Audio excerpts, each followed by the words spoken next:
Go into the world and tell every man that you meet, there is a man on the cross. A Catholic Take. What you need to know right now. A bold synthesis of inspiration and information. Keeping you up to date on the news and issues from a courageous Catholic perspective. A Catholic Take with Joe McLean starts now. Praise be to Jesus Christ. Welcome back to A Catholic Take, a bold synthesis of information and inspiration. I'm your host, Joe McLean, and it is great to be on with you. Praise be to God. It is Friday. You have survived the week. Congratulations. Just imagine the honey-do list you get to work on tomorrow. Get up early. Get after it. You're going to feel so productive. It's amazing. Nobody's ever going to accuse you of being a Gen Zer. You know what I'm saying? You know what I'm saying?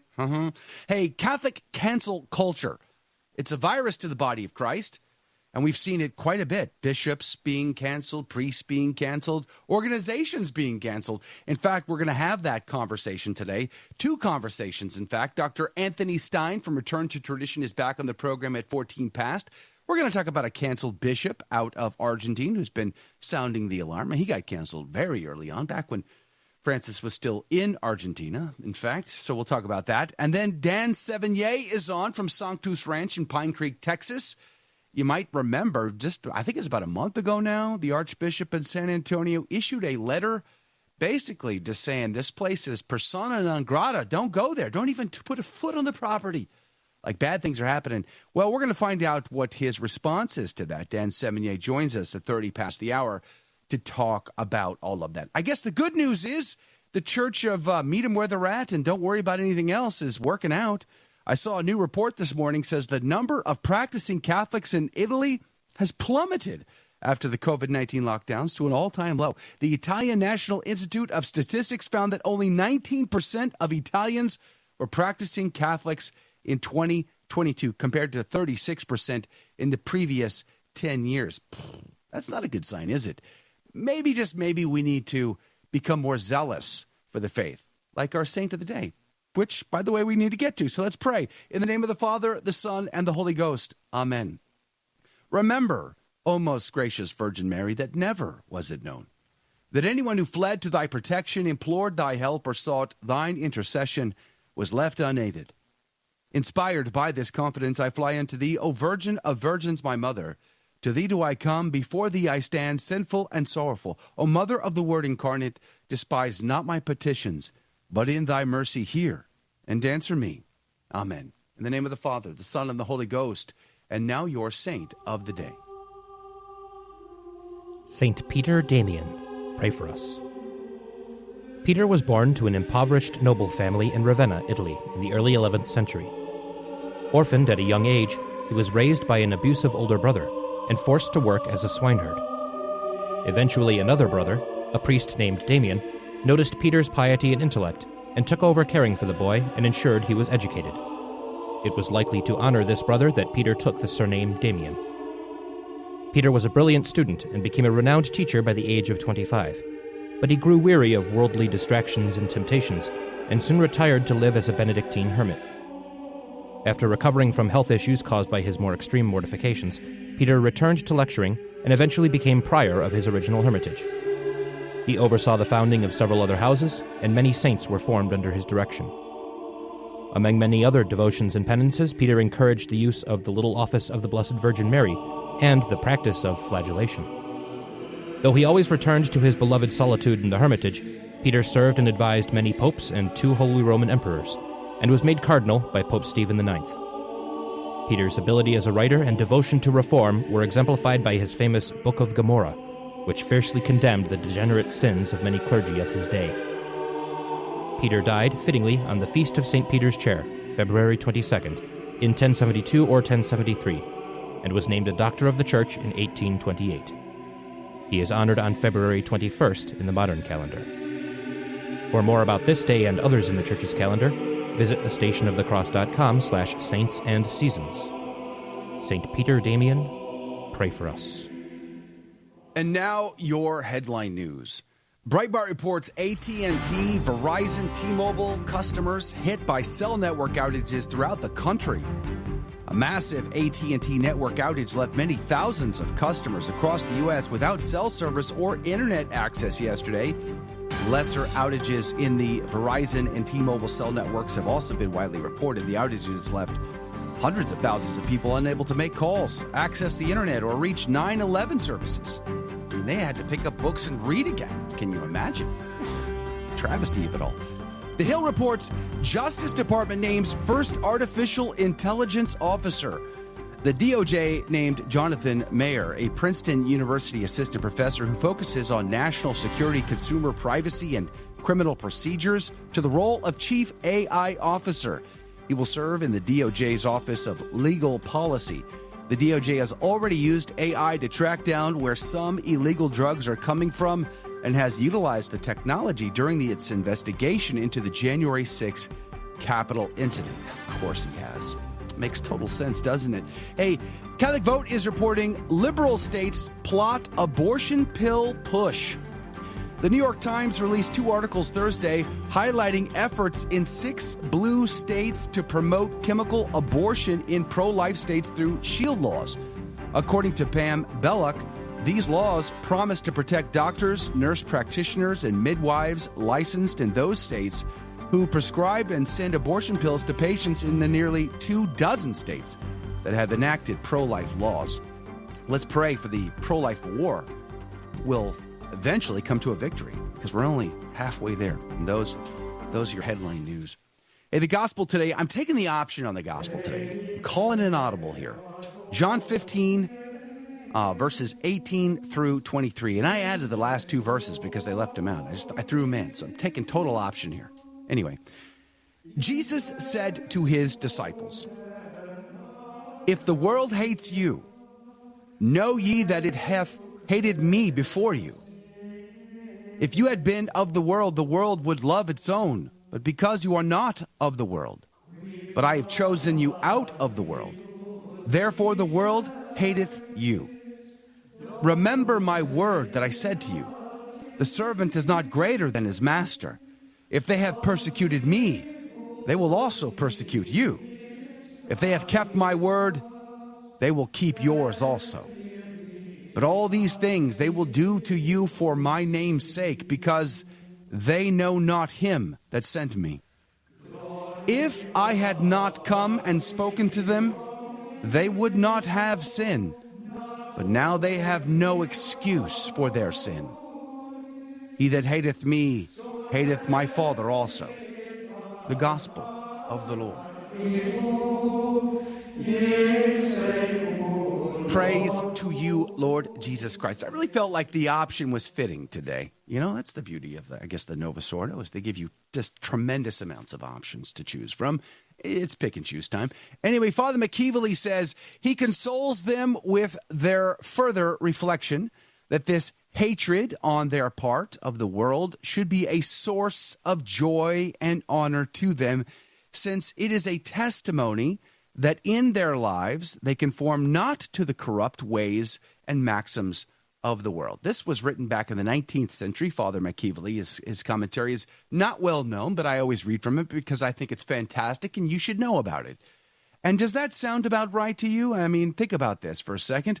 Are we, as a body of Christ, are we embracing the world and trying to look more like the world, befriend the world, or are we in total contradiction to the world in order to save it from itself?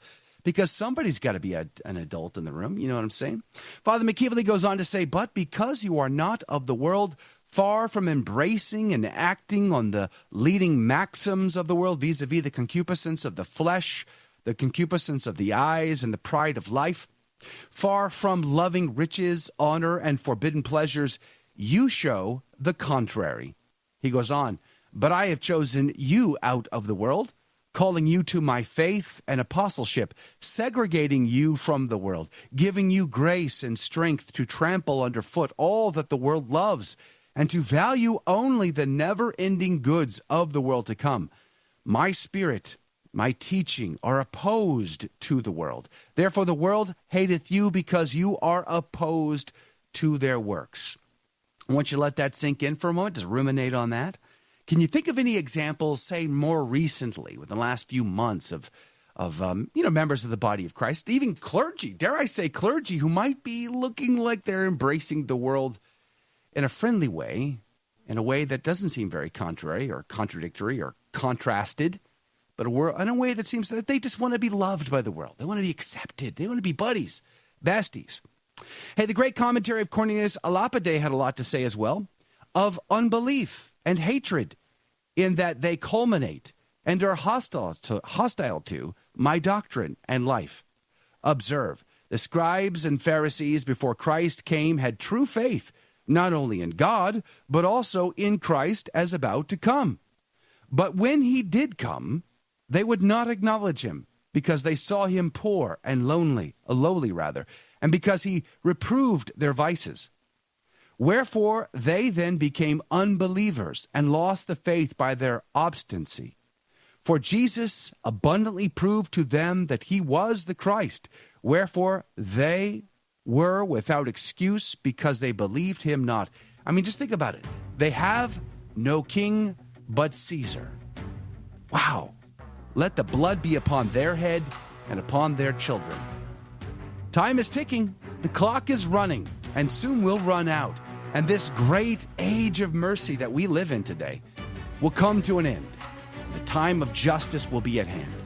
And the judge will sit on his throne, and he will judge you, and he will judge me, and he will not let me get away with one utterance that came out of my mouth, one sin that I've hidden deep dark within. It'll all be brought to light, and I will have to give an account. And so will you. So will our country and all the nations of the world. Let there be no mistake, millstones are being fashioned right now, and hell is real, and people go there for all eternity. So repent and believe in the gospel while you have yet time. We'll be right back. Don't go anywhere.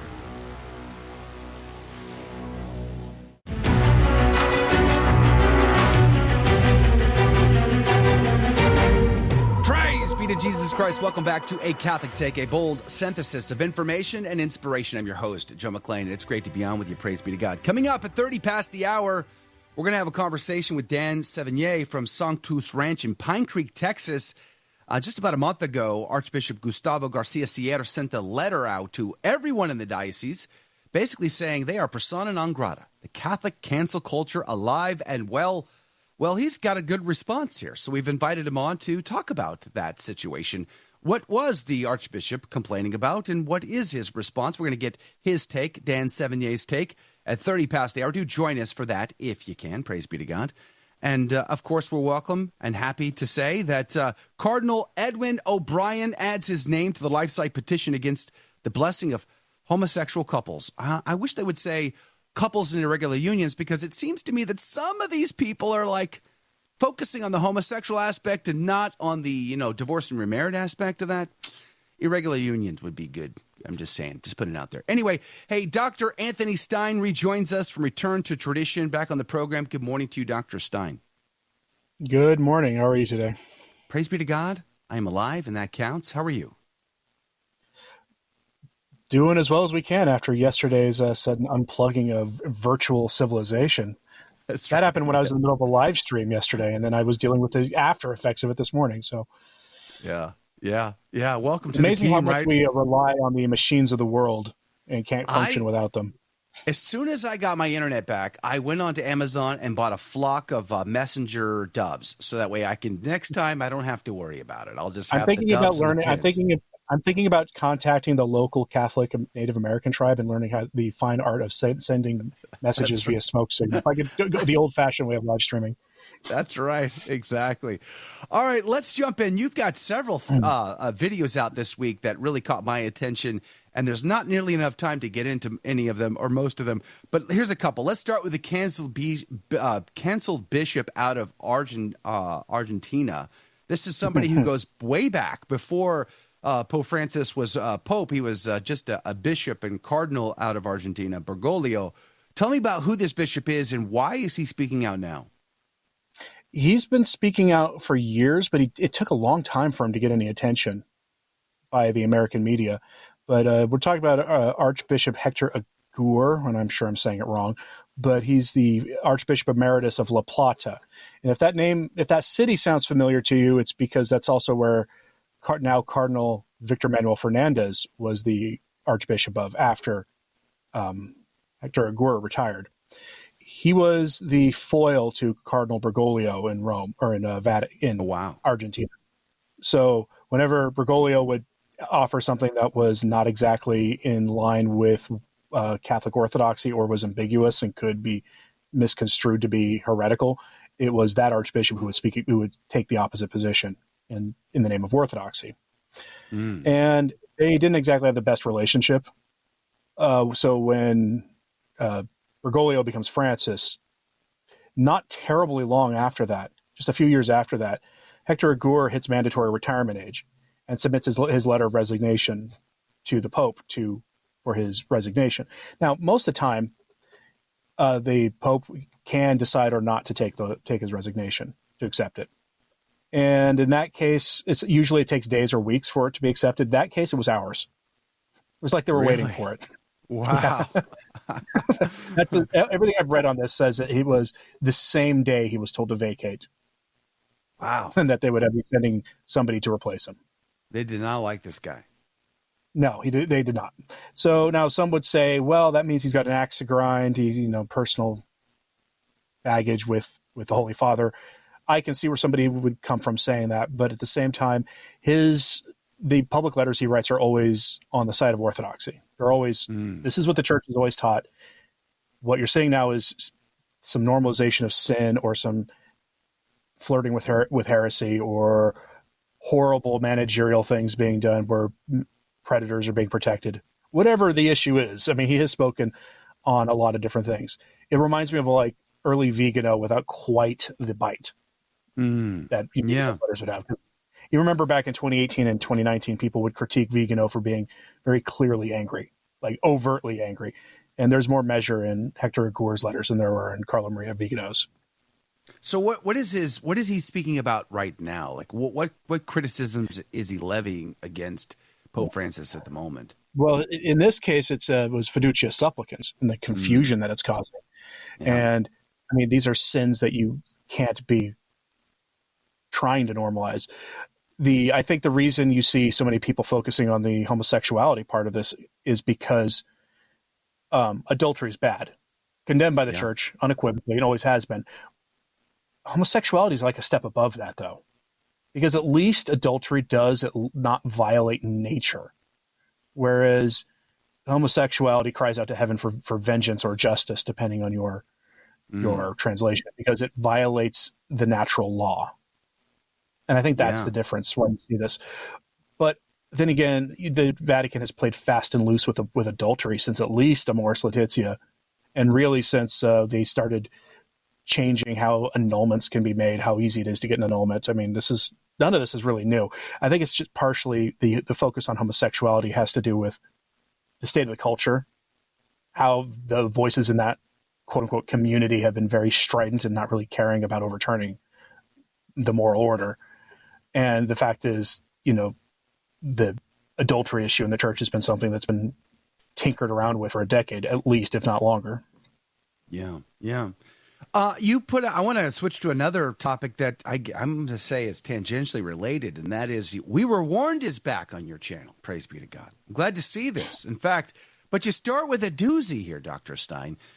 This is, I guess his name is Saint Nilus, and this is the 5th century. And I watched this thing twice this morning because this prophecy is so spot on for our time that it is, in fact, very chilling, as you have rightly described it. Tell us about this.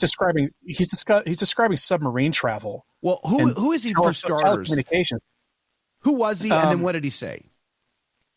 He was a 5th century Eastern saint.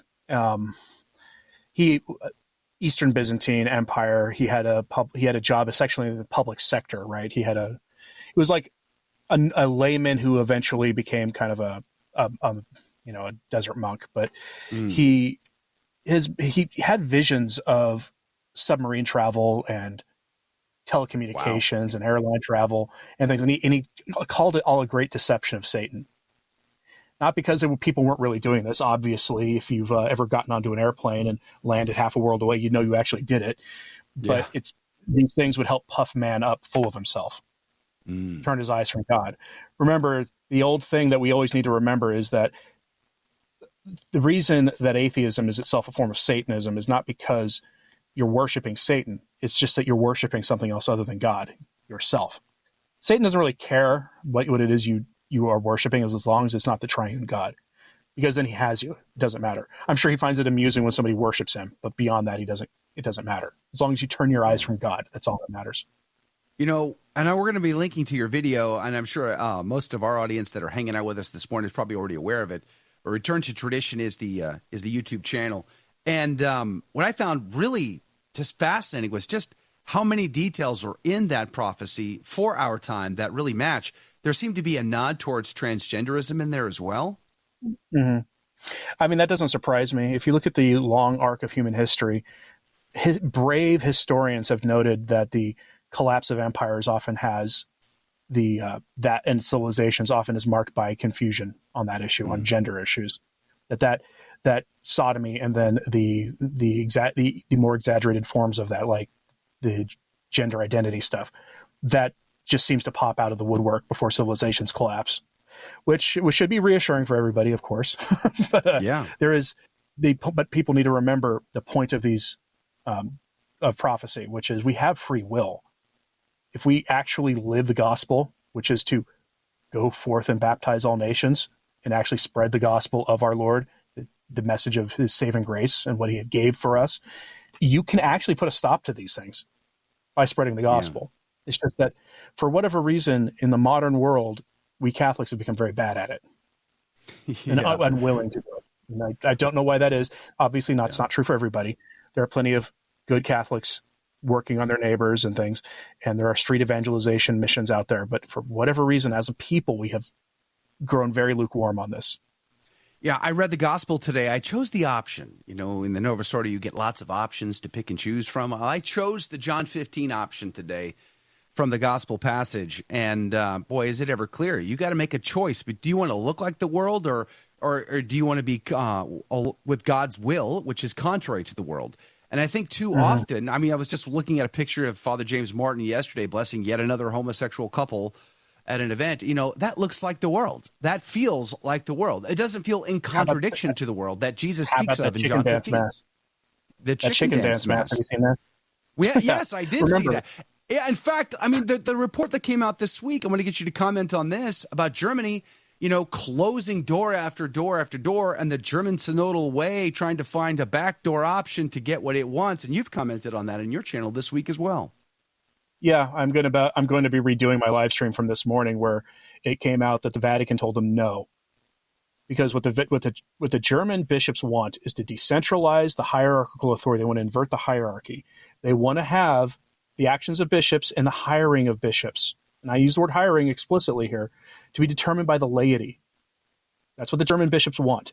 They want doctrinal issues determined by the laity. And they do it. They're using the sex abuse crisis as their reason, as their excuse. Wow. That is absolutely diabolical. And that was too far even for this synodal stuff. But again, most of the past warnings they got from Rome was, don't do this without the rest of the church. Because, as Bishop Botzing himself of Germany said, what the German bishops are doing is not that different than what the Synod of Synodality is calling for. So, I don't buy the argument that they're being shut down. I think they're being delayed. That's how it feels to me. That's how it feels to me too. Yeah, go with the whole church. And I think the proof is in the pudding. I read an article this morning, and I don't have a lot of time. Maybe I'll do this as an extra piece of content today. But I saw an article this morning that there are swaths of Roman Catholics who are going back to paganism in the city of Rome. They are abandoning their faith, and they're actually conducting pagan liturgies to Jupiter and Minerva and all this, and Juno. Are they actually doing the whole, like, go get a cow and go find a butcher to actually offer it up, so to speak? They haven't yet gotten that far, but they do talk about that in this article. I'm going to link to it in the show notes today. It's from religionnews.com.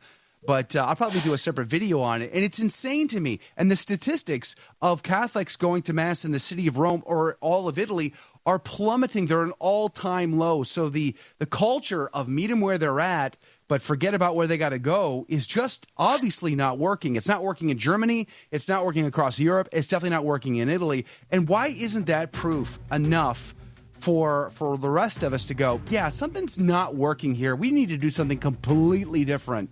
It's time to reverse course. But no, we just keep going down this, skipping down this path toward the wide perdition of hell. But anyway, we're out of time. Dr. Stine, if you can come back at the top of the hour, we'd love to have you back on, follow up, continue our conversation in the after show. But return to tradition. Check out the YouTube channel. We'll link to it in the show notes. Yeah, for you over at thestationofthecross.com/ACT. Producer Jake will be putting those up at the top of the hour. Coming up after the break, more breaking news and stories, and then Dan Sevigny is on the team from Sanctus Ranch in Pine Creek, Texas. The cancel culture of the Catholic Church is off the rails. We're going to talk about that and a lot more coming up next. Don't go anywhere. We'll be right back, but you got to share us with a friend. Thank you in advance.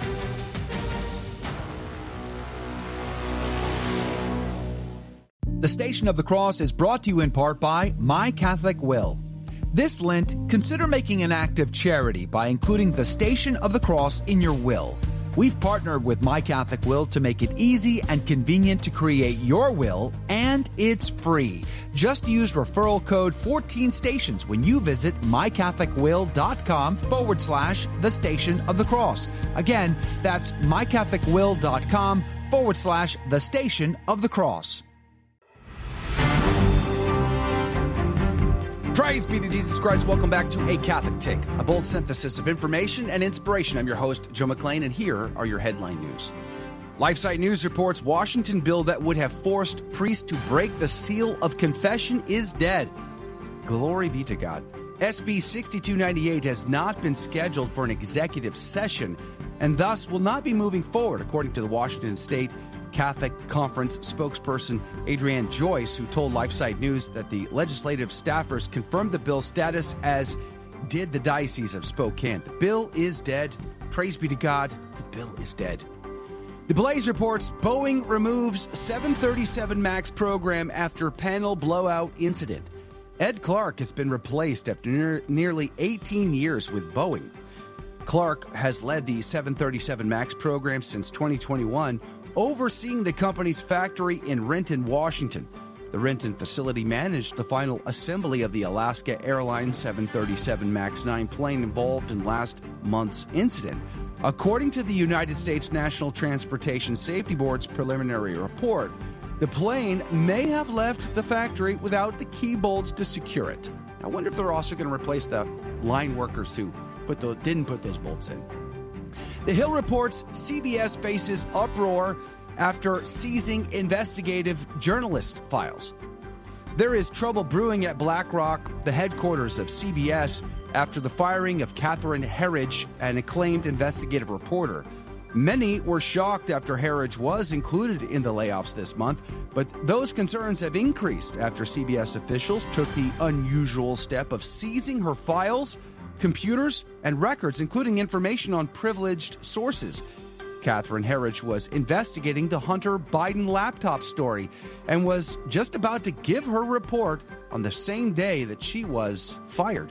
The heavy-handed approach to the files left many wondering if it was the result of the past reported tensions over the stories that got her kicked out the door. BlackRock. Anyway, those are your headline news. Hey, don't forget, today I'm going to be releasing part 2 of our series on the trustful surrender to divine providence. I'm doing this all throughout Lent for our ACT insiders. And you can be a part of it if you just join the insider crew and get access to the Telegram group. I'll live stream it there today. And then I'll put the content, the recorded content, into our ICR Plus Premium tab on the mobile app. So we're going to be reading it all throughout Lent. If you've never read Trustful Surrender to Divine Providence, The Secret of Peace and Happiness by St. Claude de la Colombière and Father Jean-Baptiste Saint-Jure, you need to. It is fantastic. Highly recommend it. I've been reading it now for 20 years, and I'm happy to share it with you. Again, to get access, just go to thestationofthecross.com/ACT and make sure to sign up to the email list. You'll get access to the Telegram group in an immediate response, as well as other goodies for being an insider. So do that today. Praise be to God. Hey, I saw this, that there was a big dust-up in San Antonio. Now, San Antonio is my hometown. Of course, I went to the one and only Mighty Judson Rockets. It's the only high school anyone should ever have to go to in their life. Otherwise, my deepest condolences. But nonetheless, San Antonio is near and dear to my heart. So to see a letter go out from the Archbishop in San Antonio basically condemning an organization that's trying to do great things, it's very concerning. It concerned a lot of people, and some very serious accusations have been laid down. We've invited Dan Sevigny from Sanctus Ranch in Pine Creek, Texas, to be on to give us the response to this letter.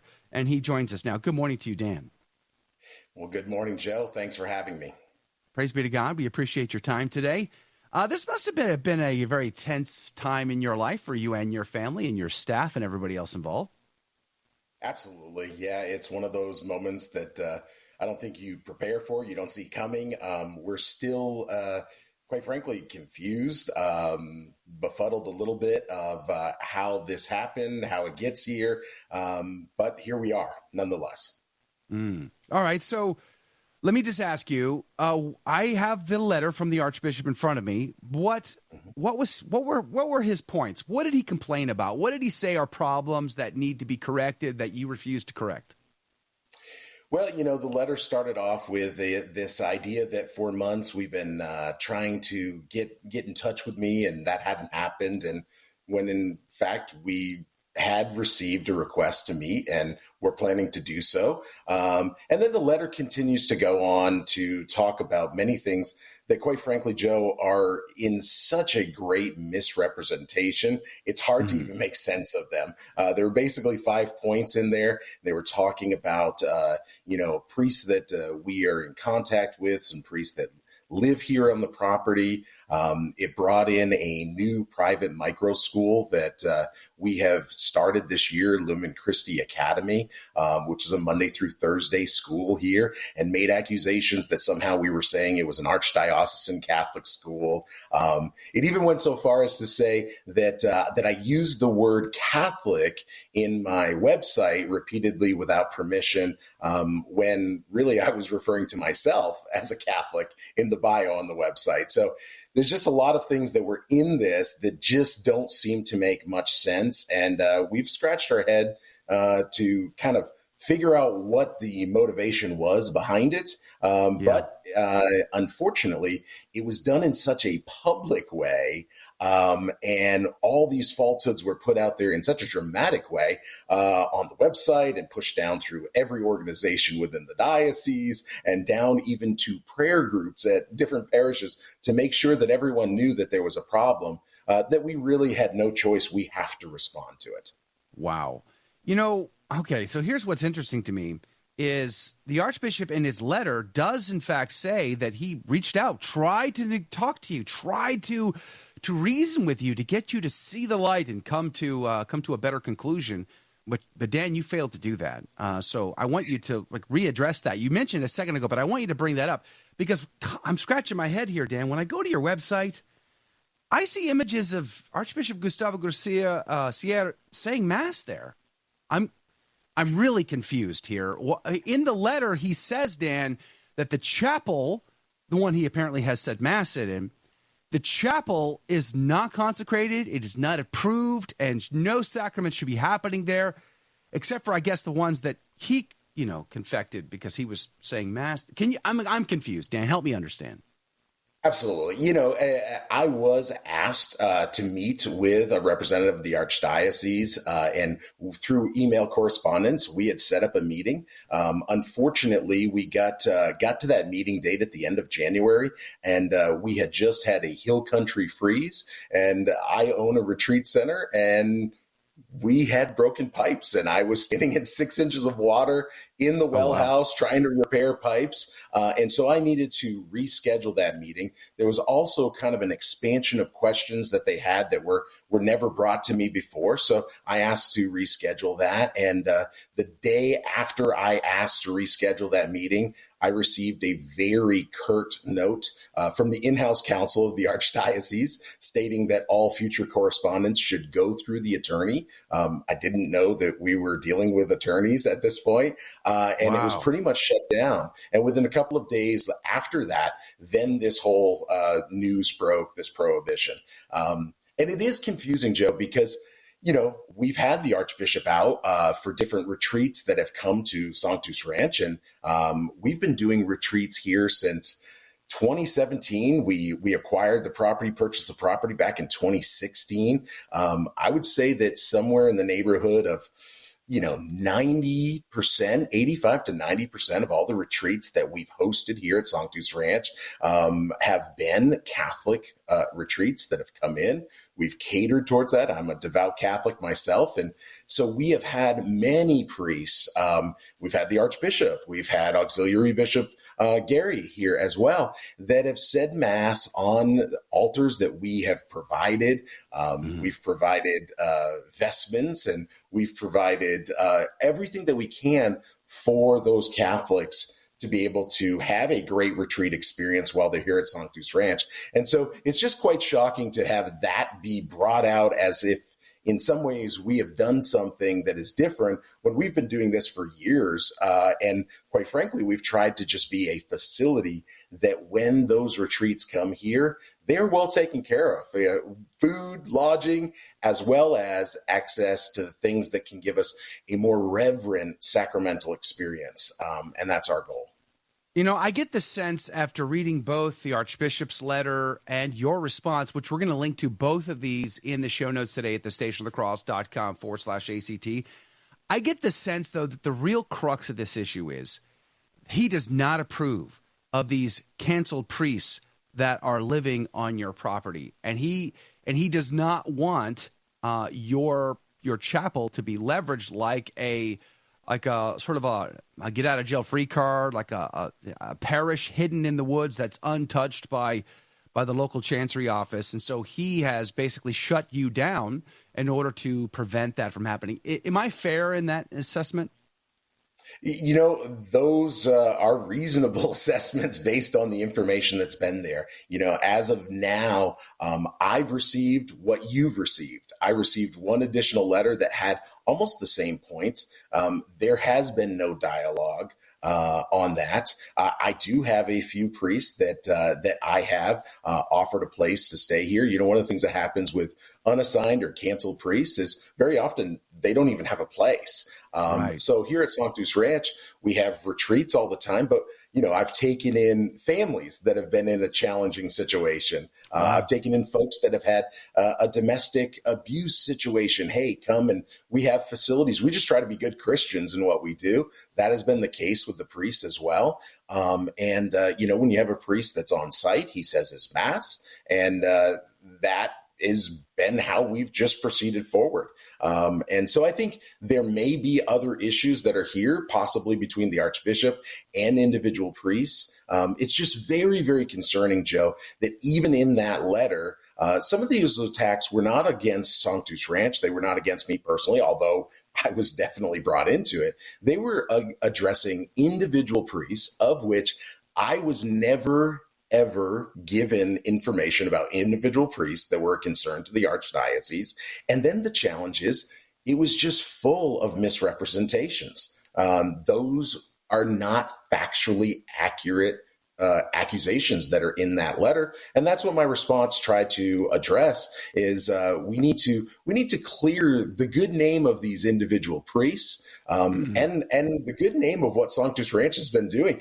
For years and years and years, we've been providing a place where people can retreat from the world, encounter Jesus Christ. And all we've been trying to do is to build up the family, to build up the domestic church, and all of these things that we've approached and really sacrificed all that we have to make available for folks. And so it does need to get addressed, and we need to get the information out because this is quite unfortunate, and it's such an egregious overstep.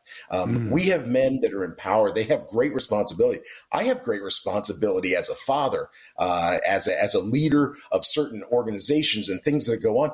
We must take that responsibility and make sure that we're not scandalizing the faithful. And quite frankly, Joe, I could give you story after story of how much scandal this has brought to individuals, totally unjustly. Yeah, for sure. We're going to be up against a break here in just a moment. We're talking with Dan Sevigny from Sanctus Ranch. Again, we're going to be linking to all this stuff in the show notes today. There are 2 priests that are living on the property now, if I'm not mistaken. I want to talk more about them on the other side of the break because in transparency, one of those priests, Father Fashing, is a regular on our network, here at the Station Lacrosse Catholic Media Network. I mean, he was on Jim Haven's program, The Simple Truth, just yesterday, and is on every single week. He's a great priest. We enjoy having him on the show, and he's very popular with our audience. So he is one of the 2 that are involved in here. And your response, I thought, was very well written. Is very, it didn't get vitriolic or really angry. It was just clear, concise, and factual and sober. And I think that's what we need now more than ever. There needs to be an adult in the room in this crazy age that we live in, because it too wants to embrace this world and look just like the world and be friends of the world. But God sent us to be contrary to the world. We're to be contrarians to the world. Why? To save the world. Because they won't save themselves. They need someone to be able to stand up and say, this is truth, and you need to abandon this world and embrace it. Because truth is a person. That person is Jesus Christ. And he has come to save souls. And be not mistaken by the fact that, yes, we are living in the time of great mercy, but that is coming to an end. And soon the time of judgment will be on. And then he will sit in his seat and he will judge. So you and I have to do something about that while we still can. And to those that are given much, much is expected. So that's what we're doing today. More from Dan coming up right after the break. Don't go anywhere. We'll be right back.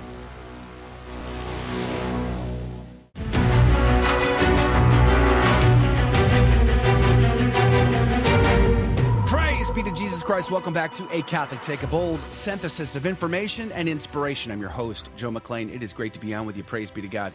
Hey, I'm seeing Lost Creole talk about chicory coffee in the chat box today. That's triggering, Lost Creole. I got a story to tell. I'll tell you about that in the after show coming up at the top of the hour. We say goodbye to the radio audience, and we stay on for the live video feed.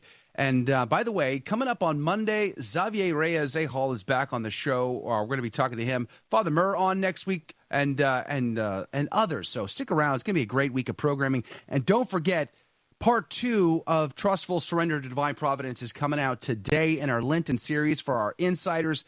Go on over to thestationofthecross.com/ACT to get in on the inside by signing up to the email list. The response you're going to get in your inbox right away gives you access to the Telegram group, as well as other bennies and goodies, just to say thank you for being a part of our crew.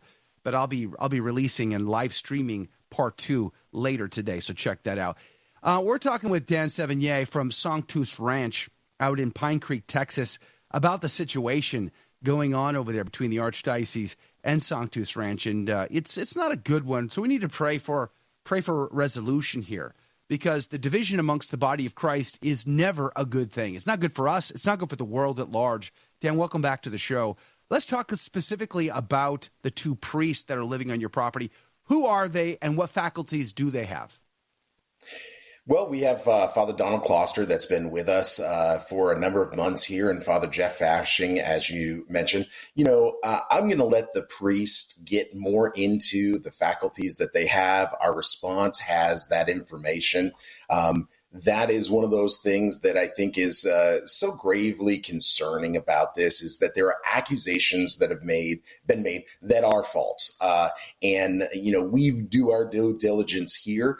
Father Donald Kloster is the principal of our new micro school that we started back in September. And he has been excellent educating the kids in Latin and philosophy and theology. And then therefore, he lives on site and does that for us, working through the week with the kids that are in that school. And Father Jeff Fashing has also been with us, and he has been ministering and doing things like you'd mentioned. He has part of a radio show that's on your station.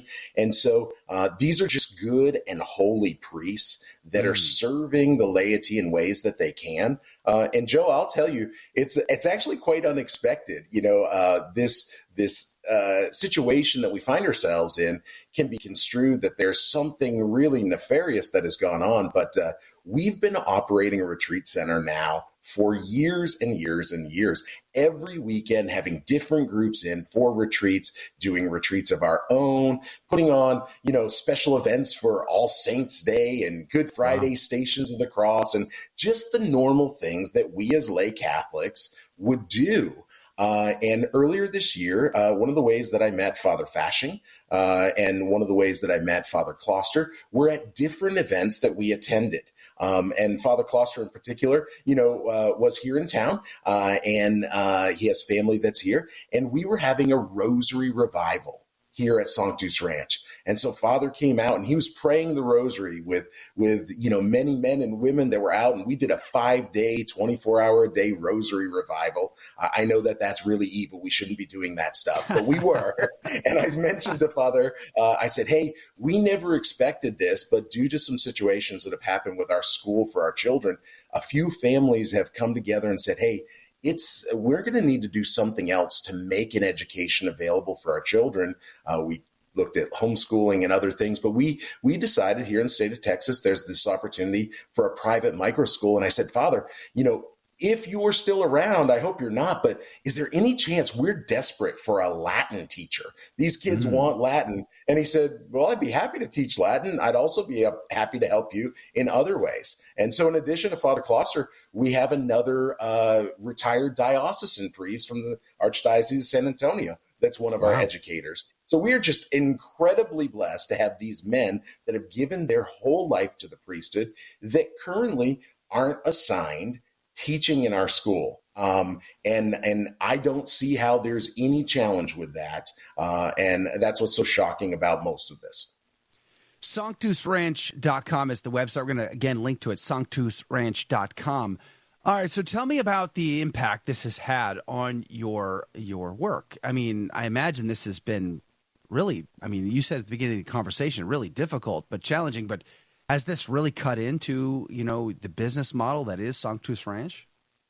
Well, that's one of the unfortunate things, Joe. We started, like I said, back in 2016. My wife and I put everything that we had into this. And quite frankly, we hit the great affliction back in 2020. And that was a devastating blow to what we've been doing. And so for the last few years, we've tried to find a way, and the Lord has provided a way to just barely hang on as retreats have been smaller than they were before and other things. But we were just getting back. There were retreats booked every single weekend. We're ready to go. And the model to stay afloat and serve people was there. This letter comes out, and one of the grave situations here, and we're going to continue to pursue it, is that legal contracts that were signed with many parishes for retreats that were supposed to happen in this month and in April and June and July, they just up and said somehow, oh, we're in breach of contract because the Archbishop said so. We're canceling. That's done. It's come from the Archdiocese in-house council. And basically what they've done is they've just illegally broken every contract and said, we're done and we're not coming. This is a devastating blow where they know, we've talked about canceled priests and we've talked about canceled bishops and all of those things. This is actually a cancellation of my family that has sacrificed everything to make a retreat center that's well known, that's a great opportunity, that's getting by doing the work, and they've shut down 100% of the income, and it started immediately with no warning. And to say devastating is an understatement. Wow. So what is your recourse here? What can you do about this? We are pursuing our canonical and civil options. They will be hearing from us on that part. And quite frankly, Joe, I'll even say, if there are concerned people that say, hey, wait a second, that's not what should be happening to a Catholic family that's trying to operate something that's good and holy, we're desperately in need of help because this is going to be very difficult. This is a David and Goliath moment. We are guilty without any court or anything, just to say it's awful. This has been so scandalous, even to individuals. Not only did they cancel the retreats, the Archbishop and the Archdiocese in their letter said that people are urged not to attend, and they put in all activities Yeah, I saw that. I'm not sure how all activities include, don't come to a fish fry that they might have at Sanctus Ranch as a way to kind of hold on. Don't get involved in anything that's going on. They've got people saying, oh my gosh, I can't go to a private micro school that's operated out of the ranch because the Archbishop has said, I can't set foot there. It's insane. And the laity have to start understanding, and sorry, I get fired up, that this is so egregious that we've got to stand up and say, I wonder if we're going to see a letter out of the Archdiocese of San Antonio about the egregious activities of Catholic Charities affiliates on the border who are getting government money to funnel illegal immigrants across that border, hand in glove with the cartels. I don't see any letters condemning cartels and the illegal, disgusting behavior that they have perpetuated on these innocent people trying to come across the border, let alone the uninnocent ones, the terrorists and everybody else coming across, the Chinese nationals, CCP officials coming across that southern border. Is there going to be any letter about that saying, hey, cease and desist your use of Catholic on your website because you're doing things that are ethically and morally challenged? No, I doubt it. I don't think we're going to see any kind of letters like that anytime soon. So, yeah, I get fired up too, Dan. And Joe, and I will tell you, I have never, ever seen a letter like this for any of the Protestant retreat centers or anything else that's out there. Nothing. This is a blatant Does attack. Planned Parenthood get a cease and desist? I'm just curious. Nope, probably not. Nor does the DVD porn shop or anything else within the jurisdiction of the Archdiocese of San Antonio. Just another day at the office. Anyway, Dan, God bless you. God love you. SanctusRanch.com is the website. SanctusRanch.com. We'll see you guys in the after show. God love you. God bless you. And we are back. Welcome to the after show, everyone, and happy Friday in Lent. Man, happy Friday. That was impressive fitting that rant in the last 30 seconds. Yeah, tick. Anyway, good morning, everybody. Praise be to God. Dr. Stein's back. Good morning to you again. Thanks for hanging out. Good morning. I see Mike K, Jen Nugent, Luz, Damon. Good morning to you, Paul, Cindy K. Good morning to you, Mimi, and Nick the Mike, and Eileen. Good morning to you. Thanks for being on the team today. Praise be to God. I see Nick the Mike is also over on the Rumbles. James 16897 is there as well. Good morning to you. Sci-Fi Mike is on the team. He wants to know, and he asked this earlier, Dr. Stein. He said, what is the smoke signal equivalent for an asterisk in case we make a typo? How do you? I don't know. See, I need to go learn that fine art from the locals. And I joke about an American Indian Catholic tribe, but in reality, there's a tribe here that had just like all the other tribes in Oklahoma had the thumb screws put on them by the government, and they demanded to have access to the black robes, and so finally the government let some Benedictine missionaries in. Yeah, praise be to God. Those are great stories, by the way. I live in the town, by the way, that was founded essentially by those missionaries. Really? That's super cool. Mm-hmm. That's awesome. Yeah.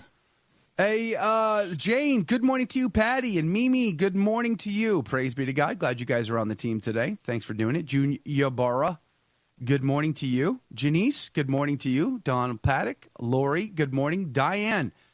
Diane said, thank you, Dr. Stein, for opening my eyes. You are my go-to news in the morning now. Praise be to God. That's awesome. Well, make sure to fit Joe's show in too, because it's you do very good work and are very willing to say the things that I can't say on YouTube. So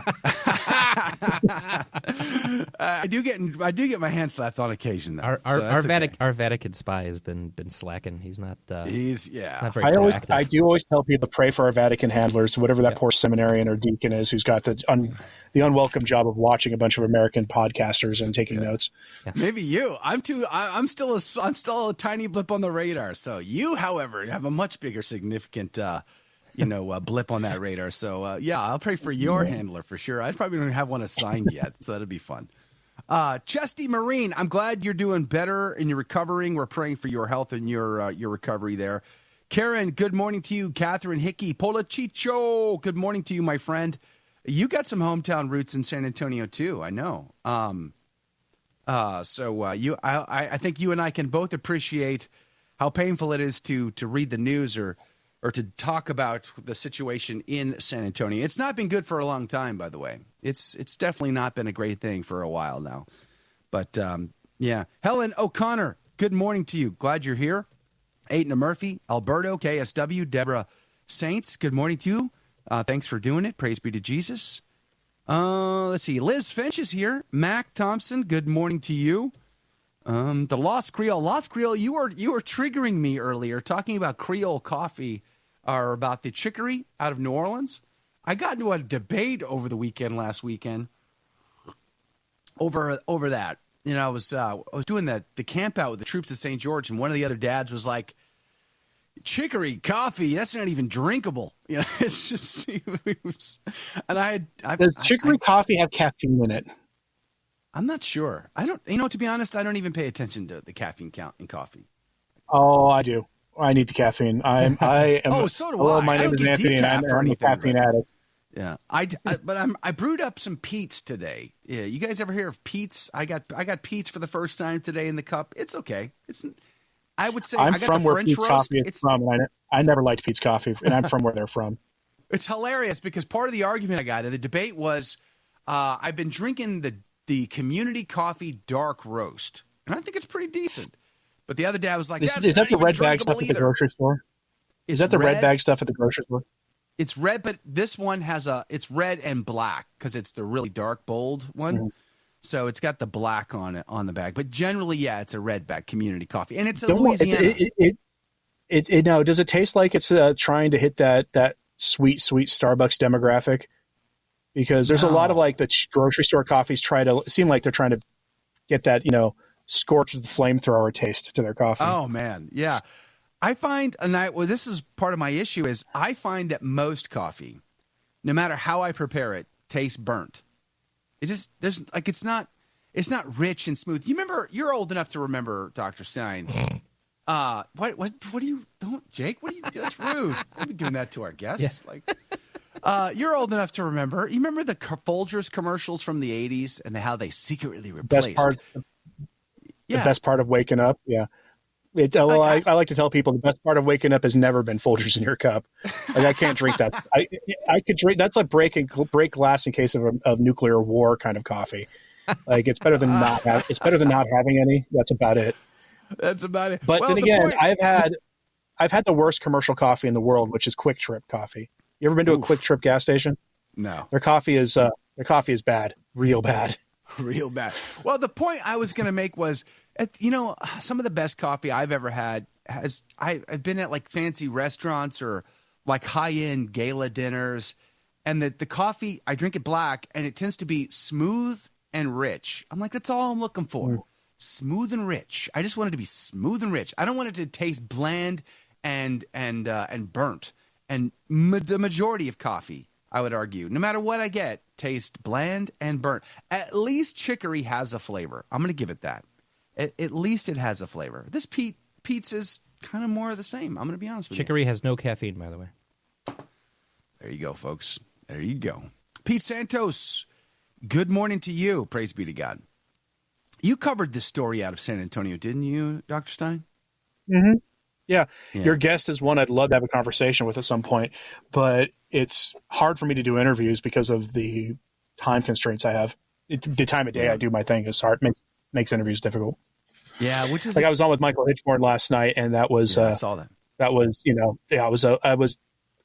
I thought that I was not that good last night. So it's well, okay. So it's interesting you bring this up. Can we talk about the insider baseball here on how Catholic talking heads do their work? Are we allowed to talk about this publicly? Because sure, if I reveal how the menu is made, you may be turned off. But here's the deal. I've been doing radio since the 90s and new media content since at least 2005, maybe a little sooner than that, actually. And so I've you were one of the first on YouTube, weren't you? Well, I wouldn't. Yes, I was on YouTube in 2008, but not in an overtly Catholic way as I am now. I was doing archery videos for a long time as well. I had a YouTube channel called The Catholic Hack because it had a podcast called The Catholic Hack, which was Catholic apologetics. But anyway, the point I was going to make is I've interviewed thousands of people over my career. Now I've just gotten to the point in life where I can no longer jump through all the hoops to accommodate everybody's schedule in life. They want it as easy as possible to fit into their world, and I don't blame them for that. But it creates so much extra work and difficulty on our side that I've just basically made the rule that 99.9% of the time I will not accommodate a custom schedule. Not because I'm trying to be, arrogant or anything like that. It's just that I have to get up at 3-something in the morning every day, no matter what. So I have to be up early before 4 every morning, no matter what. Number 2, to pre-record an interview doubles the workflow for me and my team. So we already have a busy day. We don't need double. Double's more work, So if we're going to run, we need to be as efficient as possible. So basically, I've come to the point in life, and I didn't used to be this way. I've come to the point in life where I just listen, shows at 7 a.m. Eastern, but I'm in California. I know. I realize that. I'm my heart breaks. I'm sorry you have to get up early, but I'm already going to be up early, So, and some people are great, like the industrious family yesterday I had on. They're in Idaho. They were up at 4 a.m. to be on our program, and happily so. I got a guest coming up soon, and he has a near-death experience story, which is John Henry Weston interviewed him, and I asked him. So he's used to. It's just like waking up early, basically. Yeah, and I asked him. I said he's from Arizona. I'm like, "You gonna be all right with getting up?" He's like, "Yeah, I'll get out of bed early to talk about Jesus, no problem." But I can't tell you, Dr. Stine, how many famous, well-loved, well-respected Catholic media talking professional speakers, writers, authors, experts that if I named their names, you would absolutely know and love them. We're like, I cannot get out of bed early. I don't go to bed till late. And my answer is, I will say this job is one day, just one day. I'm all asking is one day, but they can't do it. Tim Gordon pointed out that most people, if you want, he says a lot of really smart people keep odd hours. I know. What he didn't mention is that actually goes both ways. Odd hours can mean like you or I, we get up at we might already be bright-eyed and bushy-tailed when the witching hour hits, having a cup of coffee in hand. Or on the flip side of that, you might be getting up at 11 o'clock in the morning, because your body clock never got reset after college. Right. And I suspect a lot of people do that. Like if you see somebody live streaming at 8 o'clock at night, that person doesn't keep normal hours. They just don't. Someone who is well enough to handle a live chat and to go over all the details they need to at 8 p.m. is not someone who is going to bed at 9. I get that, but let me push back a little bit on that. I understand. I'm not trying to be a hard knock case, but most of these people are men, and I'm sorry, as a man, you should be able to get yourself out of bed whenever you need to, no matter what, sleep or not. So even if you've never slept that whole night, you should be able, out of sheer discipline, get yourself out of bed and do what you need to do because you're a man. That shit is built into us as men. And I'm not saying that to be boastful. It's just part of who we are. So when I've live streamed this week on an hour of sleep. It happens. Right? I know you have, which is why I'm even talking to you about it, because I know that with your situation and your hours and whatever, I know you can relate to this. So on one level, I'm like, I'm sorry, aren't you a male? Then what is your excuse? So or number two, you could choose out of a sheer sense of professionalism to go to bed early that one night and get more sleep. So you're up and you are ready to go. Like, I just don't understand why, and I guess I'm complaining here and I shouldn't be, I should just be explaining. But at the end of the day, I think we should be professional about what we do and how we do it. And especially if we're going to collaborate to try to move the needle in this crazy, chaotic world we live in, within the church and without. So like minds should be collaborative in that regard. So you know what? It's like I've just come to the conclusion that no matter what their name is, how big their name draw might be, it ain't worth it. It's not worth it. It's just not. It's not worth the extra effort. And because to your point, last night you were on with Hitchborn, which is Hitchborn's great. I'm going to be with Hitchborn week after next. I'm going to be in Virginia at his press conference. I'm looking forward to it. But, Hitchborn's great. Gets out of bed early when we need him to. Gets on the show early. No problem whatsoever. But for you, that was a very long day. By that time of day, you're kind of spent. You're spent emotionally, psychologically. Your thoughts aren't as collected and sharp.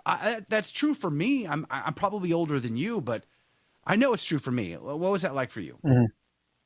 Oh, I was exhausted. I went to bed within like 20 minutes of being off the thing.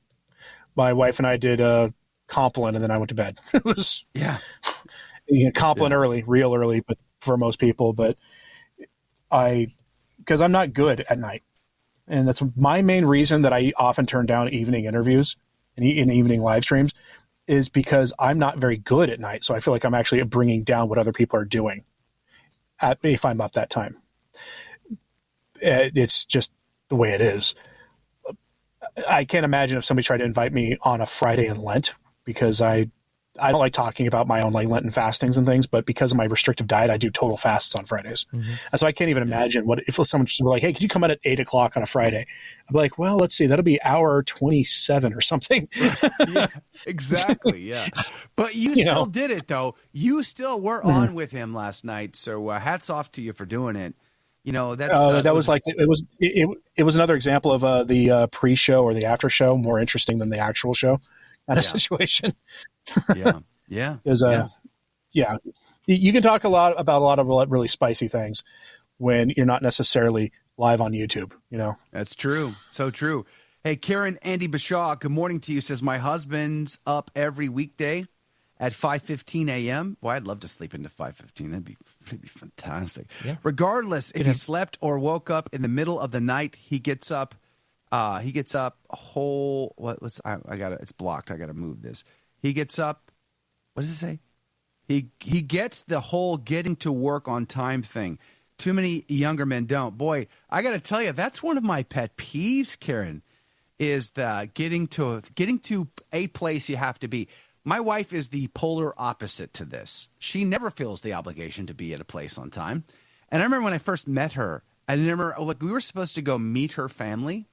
And I'm like, what time are we supposed to be there? Oh, we're supposed to be like, I think it was like 2:00 or something like that. And I'm like, we have an hour drive. We need to get on the road like now. I need to like press the pedal to the metal. She's like, oh, it's okay. It's no big deal. I'm like, no, it's not okay. We're supposed to be there at 2:00. We're going to be there at 2:00. Mm-hmm. Get in the car. It's like every Sunday, it's the same routine. I'm like, we need to leave right now because I'm going to get there on time is early. I know the Portuguese. I know the Portuguese are on the western side of Iberia, but they still count as a Mediterranean culture, right? Oh, for sure. Yeah. She's Azorian. There you go. She's Azorian, which is even worse. They're an island people. There you go. Exactly. So it's like clocks. What are clocks? I don't even know what a clock is. Like, good grief, you mean the sundial? I think in the square over there. I don't even know. They just have a medieval perception of time, Joe. They sure do. That's not me. Not my, me. My wife is Finnish, so I think that she does. I sometimes wonder if they tell time by the movement of the stars because there's not that much daylight up there, and it's just written into their DNA. Yeah. Jane says, but they weren't Marines, Joe. They can't get themselves out of bed early. Janice says, Dr. Stine is the Energizer Bunny. I wish. Janice says, Joe and Dr. Stine, I don't listen to regular news. Not worth my time. That's wise advice there, Janice. It says, I listen to you for the news and inspiration, so I go back and listen if I don't make the live shows.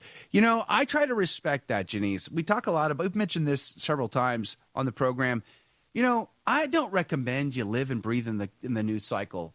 Not even on your social feeds or even in programming, that you listen to all the time. Like, you need to have, dive deep into the well of holiness and living in a state of grace and the classics and spirituality. Like, use that as your main course. Programs like mine, and I would also argue Dr. Stine's, are to give you an awareness of what's going on out there. There are lots of stories that I intentionally do not actually cover because it feels like I'm only adding more fuel to the fire in some cases than I am being helpful. Like, I didn't really cover the chicken mass, the thing out of Germany because, frankly, it's just one of many occasions. every Right. single week. I cover that kind of stuff in a 20-second like joke bit in my show. Like, hey, let's check in with the unique and soul expression of the Roman Rite. And then, oh, look, that's how I cover the chicken mask, is that, and then move on. Right. A story I would not have covered if I didn't have to was the Rupnik story. I actually don't like covering stories of individual priests being accused of things. I mean, I covered Rupnik, but I didn't like doing it because there were too many cases where certain Catholic watchdog groups would accuse priests of misconduct, typically of the sexual kind, and then it turned out that wasn't the case. And I was like, no, I'm not going to contribute to this. So Rupnik, though, you have to cover. There's just like no way you can't cover the cover up of a guy who raped nuns by the Vatican. Yeah. You can't. There's no way to not cover that. Can I just bring one thing up that came to mind on that story? Because I did cover that story this week. There was a press conference. These three former nuns. You know, they've been essentially they've had their vows removed and they were kicked out. Thank you, Your Holiness, for your support. You know, it's a tragic story. I'm glad they're speaking out. But here's one thought that comes to mind, and I want to be careful about how I say this. I'm not making them out to be bad guys, but I am struggling to understand how they would have participated in this behavior at all. Is there something I don't understand in this story? Because it's like Rupnik was talking about threesomes as an act of the Trinity. Like, that's a red flag for just about every human being on planet Earth almost. You would think the conversation that led to the conversation that led to the conversation that allowed that would have been the red flag. But I think to understand this, you need to go read or look up and watch some content on how cults work. Because I think that's what Rupnik was really running was a schismatic cult within the church. Yeah, and nobody's willing to say that. Nobody's willing to accuse him of that. Certainly not His Holiness Pope Francis. Yeah. For some reason, Francis likes to keep protect men like this. Yeah, this isn't the first guy. He's just the nastiest version of it so far, other than Ted McCarrick, because Francis did protect Ted McCarrick too until he had to do something. That's exactly right. Yeah. I also finished up for this Lent. One of the things that I've been giving up is the scroll on YouTube for entertainment purposes. I still have to use it in the course of my job for research or whatever, but I've put it away for entertainment. And so I've been taking in more spiritual content, and I decided to go through a biography of St. Padre Pio again because he's my patron, my confirmation saint, and it's been a long time, to be honest with you, since I've read his biography. I've got several, and I love reading them, but I haven't read one in a long time. So I'm going to go through Padre Pio again. So I went through this book, and I to my disgust, at the end of the book, it talks about his tomb being anointed. I can't remember the words they used, but it was so great to have Father Marco Rupnik paint the imagery for the tomb of St. Padre Pio, and I almost threw up in my mouth. I'm like, oh, you got to be kidding me. Right. I mean, I have likened his artwork to being Giger-esque. Not overtly like Giger, but it has that, for some reason, that same unsettling kind of vibe to it. Yeah. Where you're looking at something unnatural, and not just unnatural, but something that is mocking nature, which is what Giger was doing. He was doing some commentary on a lot of like sexual stuff going on in the culture at the time. He came up with his imagery. If you're not familiar with Giger, if you've ever seen the movie Alien, the monster in that movie is Giger-esque. It's an homage to Giger. Yeah, I think he did some of the concept art for it even. I think he was directly involved. Yeah, I think he did, some of it. And he definitely was directly involved in some of the sequels too. Yeah. And it just, I get the same tone and vibe from Marco Rupnik in his attempt to make sacred art that doesn't look sacred at all. It's a turnoff to me. The first time I ever saw artwork that looks like that, I probably was his art that I didn't even know. Like, I didn't know anything about him at the time. It was always a turnoff. It feels like 1960s hippy dippy Star Trek nonsense. You know what I mean? Like, it just feels false, like fake, materialistic, shallow. It doesn't feel like authentic iconography that you would see from the ancient church. It always felt weird to me, and I didn't know anything about it. Hey, by the way, Robert D. Bruce is on the team. Says good morning. Now I want quick trip coffee rather. You like? Whoa. Is a Lenten penance, Robert DeBruce? I'm just asking for a friend. It's sort of like how if you do fasts on, if you do a hardcore total fast on a Friday, but for whatever reason your body just says no that day, a suitable act of penance would be go to McDonald's and get the double fish fillet. Because they do sell them as doubles now. So one patty is pretty bad, but two patties is like double the displeasure. Well, that's so good. By the way, Sci-Fi says, my milkshakes taste burnt, squallered. If your milkshake tastes burnt, you've got other problems in your hand. I'm just going to say that right now. You probably want to put it down and walk away. I can drink burnt coffee, but I won't drink a burnt milkshake for sure. I haven't even had a milkshake in, forever. Hey, by the way, go ahead. I was going to say milkshakes are the perfect thing for activating what's called the Randall cycle, which is what happens when your body tries to consume both fat and carbs at the same time. Yeah. What it does is it converts the sugar to fat and stores it. So, yeah, real quick, like bad way. Yeah. If you want to gain weight quickly, drink milkshakes. Ice cream is the perfect weapon to destroy your body with. Yes, sir. If it's made with real sugar and dairy, then I would. Well, dairy's not so much the problem as the sugar. You guys are so anti-sugar, and I'm over here being pro-sugar. Dairy also. But I'm a dairy fan, has. So. Remember. Dairy's biological purpose is to make cows pack on weight as quickly as possible. It has a similar effect on the body. It can. Now, people typically don't consume that much dairy when they do, but even a little bit of cheese makes it so my weight loss efforts stop dead in its tracks. Yeah, which didn't used to be a problem. For sure, I'm hovering, but I don't mind at the moment because I like the taste of cheese. And so that will cheese be is amazing. Cheese is amazing. It's a gift from God. Praise be to God. And then when I want to make frou-frou coffee, I typically drink it black. But when I want to make frou-frou coffee, because I used to be a frou-frou coffee guy. I used to be can I get a venti? Or when I was in Boston, it would be, Dunkin's? Can I get an extra, a large extra? Or back in the day at Dunkin' Donuts, you could ask for an extra large. They give you a cup like this big filled with coffee. And then you could put extra cream, extra sugar in it, wash that back with a Boston cream, and it was a full day. You know what I'm saying? I mean, that'd get you at least to the point in the late morning, like say 10, 11 o'clock, where you'd stop and get that big Mountain Dew, and then kick that back with a big pound of M&Ms, the peanut chocolate-covered M&Ms. And then that might get you through lunch, maybe. I never understood the appeal of Dunkin' Donuts coffee. I had it a few months ago, and I was like, this is not it's not the same, though. Not good. The nonsense that they sell today is not the same as say 10 years ago, or I don't know what year they switched, but now they definitely do the corporate thing. They brew one pot and then they flavor it with a bunch of stuff, and neither the brewed stuff is any good, even if you drink it black, nor the flavoring is bad for you as well. So what they used to do was much better, at least in my humble opinion. But I'm sure there's lots of people who hate Dunkin' Donuts even from 20 years ago. I drink coffee brand coffee most of the time. Okay. And if I go out for coffee, I'll go to Dutch Brothers. Dutch Brothers, you like that? I got one opened up right across the street.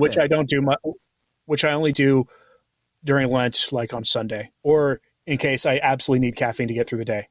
Mm-hmm. Like I become dangerous on the road if I don't get some coffee, then I'll do that for other people's sake. But I know that feeling. Karen says cafe con leche. She likes cafe con. I'm trying to remember my Spanish. Is that with or without? I mean, coffee with the milk. Chili con carne is chili with beans or chili with meat. Thank actually. you. Yeah, con carne. Thank you. Now that makes sense to me.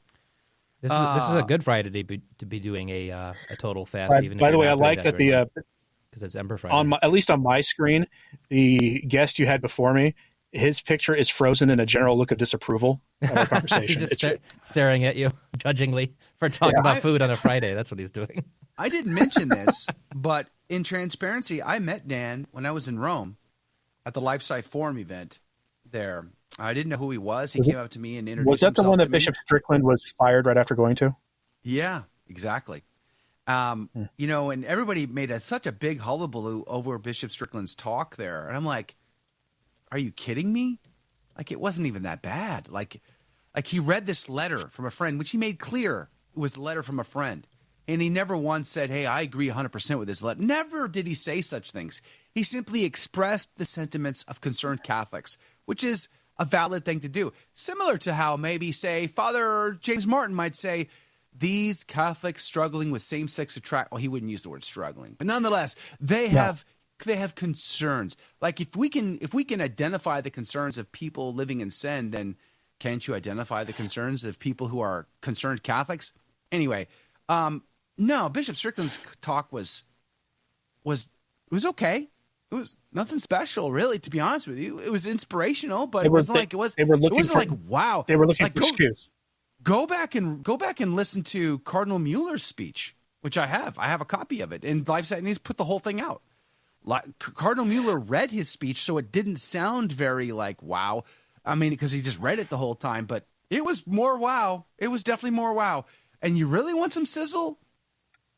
Michael Matt wasn't that bad. John Henry Weston was more spicy, but it was the Fatima crew, the Fatima Center crew. Go listen to theirs.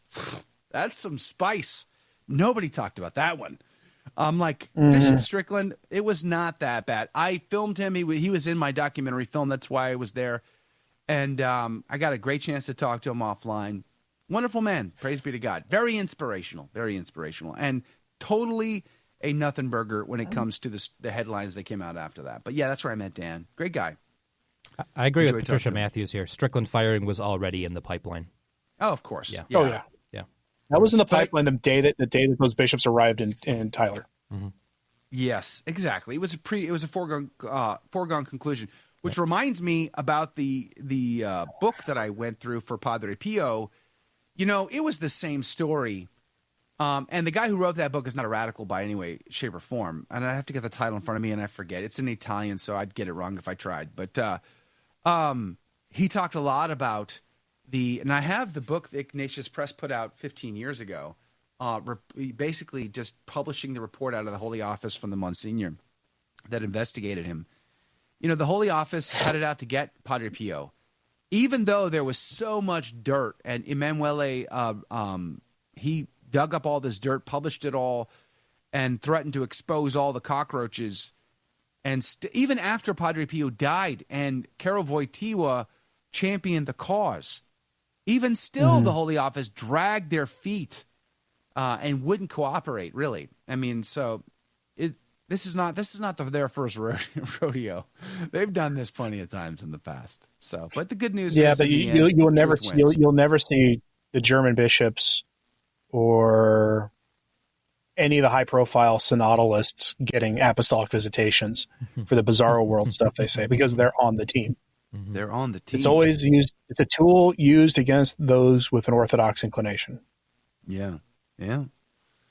I agree. Hey, Brandon says he hasn't pulled out the rod of iron yet. He has only been using his words and mind. Soon it will get physical. Who are we talking about now? Talking about the Lord? I would imagine that has to be the Lord. Yeah. I can't imagine Bishop Strickland pulling out a rod of iron. The rod of Twitter. He's kind of a soft-spoken man in that way. He's not. He's very sincere. Yes, you gotta love it. Very, very sincere. Boy, I can't tell you how my mind was blown on that prophecy video you did this morning. Again, man, was that spot on? Mm-hmm. I've known about that one for a long time. In fact, I may have presented it as part of a larger thing in the past, but I just get that feeling we should start talking about Catholic prophecy again. Yeah, even though I still have I have my hang up with Catholic prophecy, which is I don't want to help somebody accidentally turn their entire spiritual life into reading prophecy and preparing for the apocalypse. Oh, unless their preparation for the apocalypse is they go to adoration and stay close to the sacraments and work on their sanctity. Exactly. Because I don't become a Fatimist where your whole religion is basically apparition chasing. Thank you. 100%. I'm on that team. The point to my film, I did a documentary film on the end times. You can watch it on the ICR Premium tab of our mobile app, by the way. It's also on my YouTube channel if you want to watch it there. The Secret of the Saints in the End Times. This was one of the big points that I was trying to make in that film, is that, yes, there are very serious prophecies that talk of our times and the very bad things that are going to happen in the not-so-distant future. You ought to be concerned, 100%. But you can't let that consume you. At the end of the day, you live in a state of grace. You cooperate with those graces. You pursue virtue, holiness, and obedient to your state in life. It does not matter what happens at the Holy Office, the Vatican. It does not matter that Coco Palmero gets another day to go skipping merrily off to work while Bishop Strickland gets fired. It does not matter because God will not be mocked and justice will be had in the end. And you need to die in a state of grace. And that is the most important thing that you can focus on, irregardless of Garabandal being true or not. Right? Irregardless of what you believe about Medjugorje. And I've made it clear I'm not on Team Medjugorje. Neither am I. But nonetheless, it doesn't matter at the end of the day. I believe in La Salette. I believe in Akita and Fatima. I believe these things. But at the end of the day, my job as husband and father is to get to heaven, help my wife and children get to heaven. Live in a state of grace, be obedient. And then if we focus on those things, that'll be the most important thing. But still, even though for you sharing this prophecy of this person who might not even know until your video today, I never even heard of his name. It blew my mind because of how detailed it is and how spot on it is. Submarines, flying, transgenderism. The world has gone comfortable and the average person lives like kings. That's so true. I mean, even I live in a city with a lot of homeless problems and an illegal immigration problem. And as I shared yesterday, my wife and I have been feeding homeless people for many years now. We see them. They all have phones. Okay? They have phones. Let that sink in. I remember one night I stood guard over my parish during the Black Lives Matter riots. They were threatening to burn the place down. Antifa threatened to burn our church down. So a bunch of men stood guard. I took a shift. And so in the middle of the night, I'm standing guard over this parish. It's 150 years old. Beautiful high altar. And so we're not going to let you burn the place down today. I stood there all night long. And this homeless guy comes out, stands in front of the parish.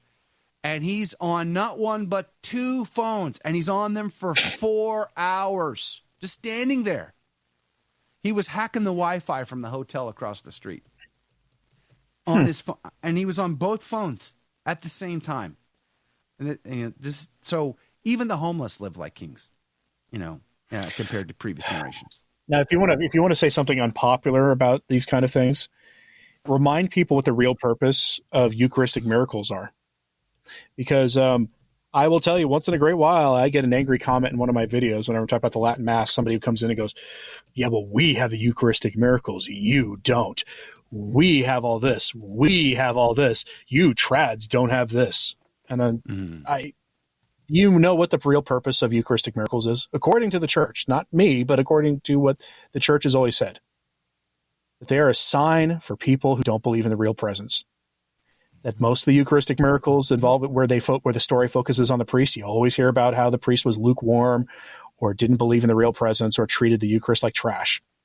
I never take Eucharistic miracles as an endorsement of anything. They're kind of a tragic thing. People to greater fidelity, for sure. Laura, good morning to you.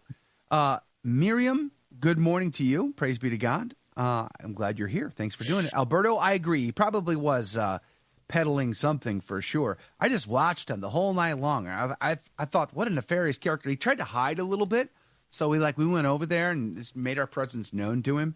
But he was a pretty shady character, to say the least. At least he wasn't hacking the parish's Wi-Fi. I don't think we had one, so that would have been harder for him to do. My parish has Wi-Fi, which is weird. Yeah, it's kind of weird that my parish's Wi-Fi that the typical person can access if they follow the rules. Because if you are there, you show up a few minutes before Mass, so you're probably praying before Mass. You're then at Mass, and then you're at maybe Holy Donut Hour, as I call it. None of which should involve you being on your phone, except maybe to check the weather or something. Yeah. Well, they were streaming, right? So that was like, the era of streaming, so they had to make sure they had internet to be able to stream. So that's part of the reason why they set the Wi-Fi up. But I can't remember there being strong Wi-Fi in the building. But there was definitely Wi-Fi at the rectory, I'm sure. So maybe that was an option. I don't know. I don't know what Wi-Fi he was on, but I definitely know what he was up to. I mean, he was sitting there for hours. It was crazy. But it ended up being a nothing burger, like all night long, no action. We thought we were going to see riots, nothing. But it was fun. It was fun to do. Nerve-wracking for my wife and kids, but fun to do because it was right downtown, right smack downtown. Anyway, let's see here. Cindy K says, my mom was an Army nurse during World War II, also came home from New Guinea with malaria because that was a response to Paul. Speaking of Japan a few months ago, the Maximilian Kolbe Memorial at the cemetery I visit often. I met with the nephew of Secretary of Maximilian Kolbe. That's awesome.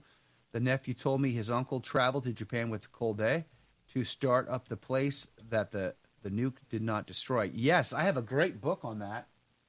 It's right here. Fantastic page turner. Can't see, it's not in focus. I wonder if I should switch to this camera. Can you see that? You can say Father Colby in Nagasaki. Yes, great book.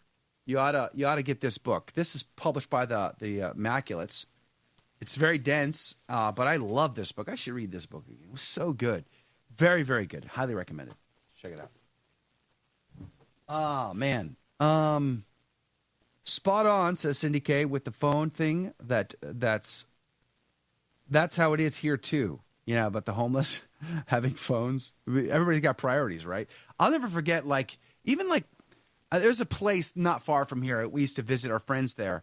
And it's it's one of these feast and famine like locations. There's lots of places around America that are like this. You'll have mansions on one side of the road and a shack on the other side of the road. Feast and famines. You know, the Ozarks can be like this, for example. There's lots of rural places that are kind of like this. But this was not far. This is right outside of Houston, Texas. And there are really beautiful homes, very expensive homes on one side of the street and literally shacks on the other side of the street. And I remember visiting there one day, and one of these shacks, you know, the car is pretty nice. The door is open, and I can see inside their house. I wasn't trying to be nosy or eavesdrop, but just we were driving by, and it caught my attention. Massive television screen inside.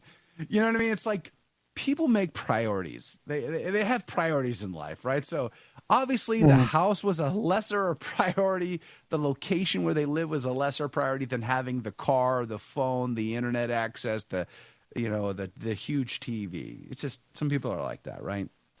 I guess across the street they had different priorities and more resources too. Hey, Mac Thompson says, I don't even touch my phone in God's house. Feels wrong. I do have a guilty conscience when it comes to that sometimes. Sometimes I will pull up. I'll use my phone sometimes if I'm trying to get to a certain prayer, or if I need a missile that I don't have one or whatever, I might use my phone for that. But 99.9% of the time, it's on mute. Notifications I often turned have off. my chant up on my phone as well as on a book because I'm switching between the two during Mass. Mm-hmm. So, because there's a great app for Gregorian chant. So I'm often using both. But singing during Mass is its own distraction anyway, because you're thinking about other things. You know, you're thinking about what's coming up next and getting distracted. So it's luckily the fact that you're assisting kind of helps cover for the distraction that it can be from some of the other things. But I like to go to we have a morning low Mass now. So for Lent, I'm going to that Mass and receiving communion there, and that way. To me, it's less of a big deal when I get distracted, doing the music for the later Mass. Good benefit. What is sci-fi talking about over there? I'm not sure, but about SpongeBob. Yes, what sci-fi? You need more coffee, bro. You missed it. You missed his SpongeBob reference. I never watched SpongeBob. Yeah, I figured. But it's funny that you turned Squidward. Yeah, into we were too. Squallard. I think we were too old for SpongeBob when it first hit. For sure. I mean, man, I was all about He-Man and G.I. Joe and Transformers. I never saw SpongeBob. That's what I was about. Yeah, good grief. I mean, I've seen a few bits about SpongeBob. The only thing I know about SpongeBob is the meme that often gets used on on one particular YouTube channel.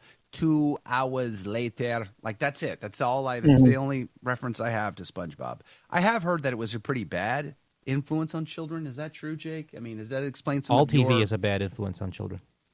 All TV? Come on now. HGTV. All TV is a How can bad HGTV? influence on children. No, come on. All TV? I would just say Well, it depends on your definition of TV. Okay. The Townsend's channel the on one-eyed YouTube. monster. Townsend's Who said on the YouTube. one-eyed That could be a good influence on children. We'll go with that. That could be a good influence on children. Oh, man. Diane, good morning to you, says, I also feel that singing in choir at Mass can be a distraction. All are welcome. All are welcome in this place. That is definitely a distraction. This is why I prefer the low mass. That's one of the reasons. Plus, having small children, the mass getting done quicker does help when you've got small children who I'm sure haven't learned about piety, figured out piety at proper behavior at the mass. Oh, there's kids at our 9 a.m. high mass who quite loudly and enthusiastically yell out some of the responses. At least I think that's what they're yelling. It vaguely sounds like it, and that's always funny. Jeff Burrier, good morning. You know, it's funny you bring up the kids at Trad Mass because that's one of the big things that's so different between Novus Ordo and traditional Latin Mass communities. At the Novus Ordo, like a child, like, psst, and pff, parents are gone. The kids grabbed, they're out the back door. Oh, Joe, we lost you. We lost your audio. What happened? We lost your audio. Did you disconnect? Well, that happens in my parish too, though. Let me check your Comrex, Joe. Am I really disconnected? You're back. There we go. Back. I don't know what happened. No, it's AT&T. At my parish, we were asked to leave the to actually go into the parents' room with our son when he was being loud during the mass. And this is at a traditional parish. Yeah. So this happens really? too. I've encountered or heard of encounters with grouches at TLMs too. I have not. Like somebody complained to us about the priest. Yeah. I will have to experience this, I guess, for the first time sometime soon, because at our parish, like we had this family in front of us one time, maybe a year or so ago. They we're so sorry about our child during Mass. We know how distracting that is. I said, it's okay. It's all good. We all understand. I mean, practically at this parish, the kid would have to bludgeon you to death before anybody would actually complain about it. So, I mean, it's just the kids are they're a little loud at Mass. And, you know, it's just part of the experience. They're there. And on occasion, Father will remind the community of the cry room.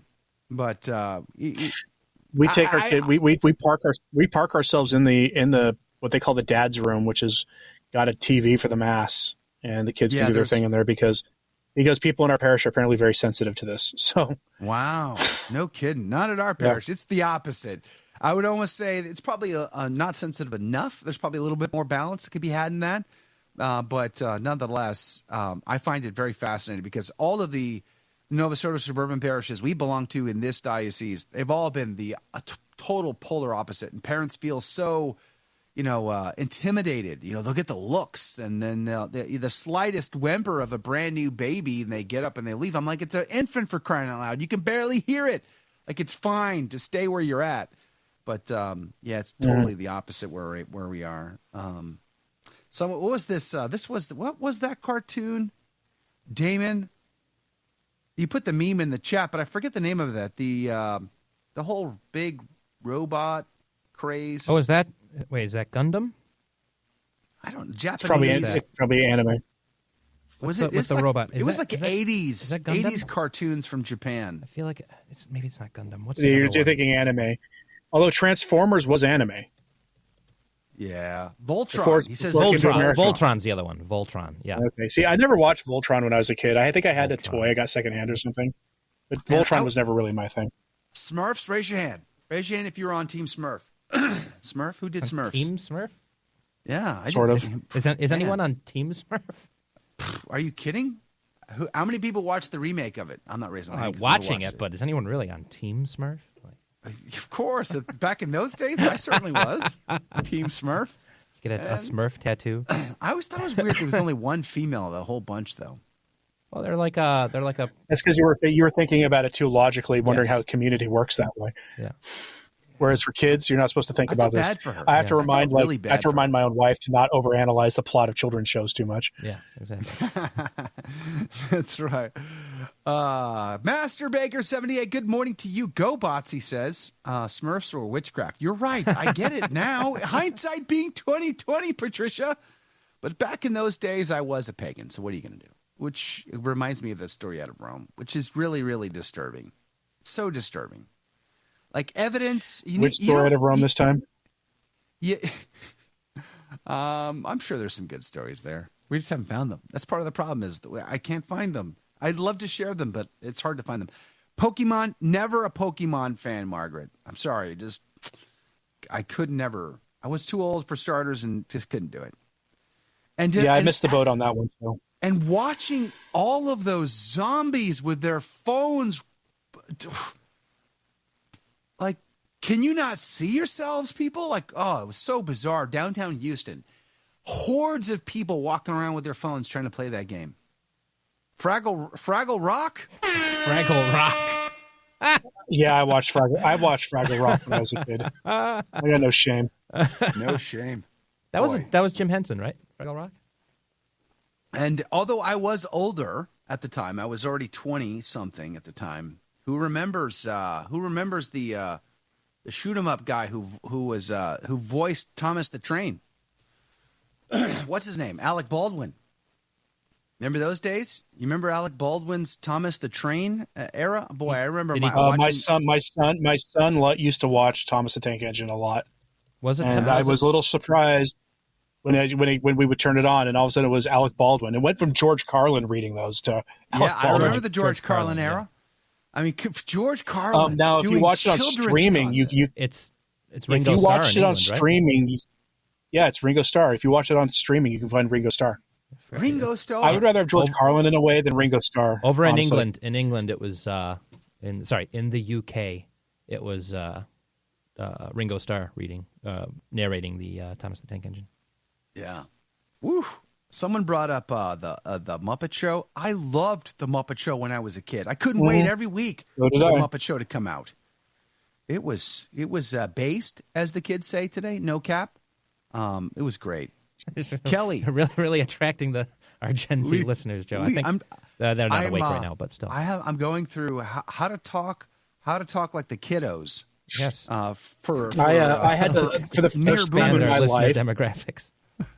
For the first time in my life, when I heard new slang, I had to look up its meaning online. It was when I had to figure out what the heck bussin' meant, and no cap.